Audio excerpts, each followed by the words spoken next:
मजेशीर गोष्टी भाग 2. आजच्या गोष्टीचं नाव आहे चल रे भोपळ्या टुनक टुनक.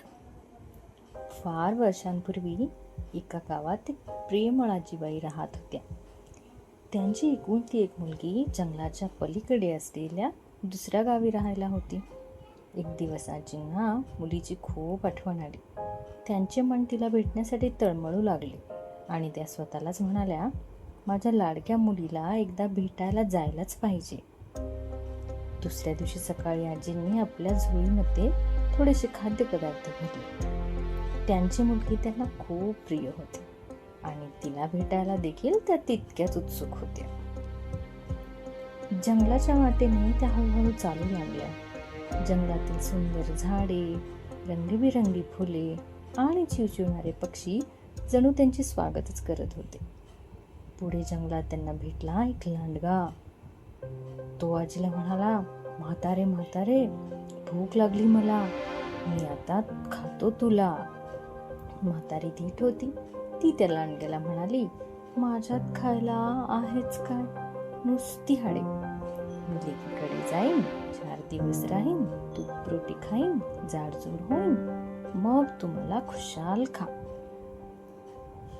लांडगा म्हणाला, खरंच ग, पण लवकर ये हं, मी वाट पाहीन तुझी. मग म्हातारी पुढे निघाली. पुढे तिला भेटला एक वाघ. तोही म्हणाला, म्हातारे म्हातारे, मी तुला खातो. म्हातारी म्हणाली, माझ्यात खायला आहेच काय, नुसती हाडे.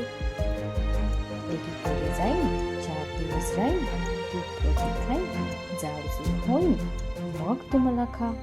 वाघ म्हणाला, बरं बरं, लवकर ये. म्हातारी लेकीकडे गेली. थोडे दिवस राहिली. तूप रोटी खाऊन चांगली जाडजूड झाली. मग लेकीला म्हणाली, मुली, आता मी घरी जाते ग. लेक म्हणाली, आई थांब ग अजून 4 दिवस. म्हातारी म्हणाली, नको ग बाई, जंगलात लांडगा माझी वाट बघतोय, वाघ माझी वाट बघतोय. मुलीला आईची काळजी समजली.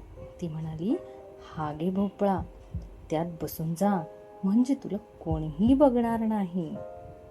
म्हातारी भोपळ्यात बसली आणि म्हणाली, चल रे भोपळा टुनक टुनक. भोपळा पळत निघाला. जंगलात भेटला वाघ.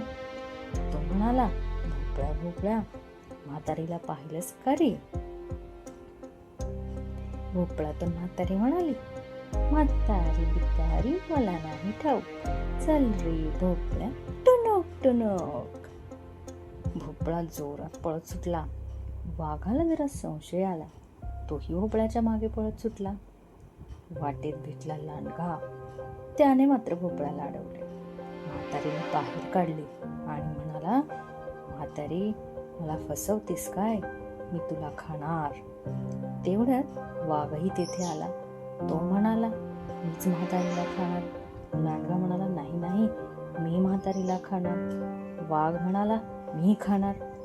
दोघांचे भांडण जोंपले. ते पाहून म्हातारी गुपचूप भोपळ्यात बसली आणि म्हणाली, चल रे भोपळा टुनक टुनक. वाघ आणि लांडगा भांडत बसले आणि म्हातारीचा मात्र जीव वाचला. या गोष्टीतून आपण काय शिकलो तर शक्तीपेक्षा युक्ती श्रेष्ठ.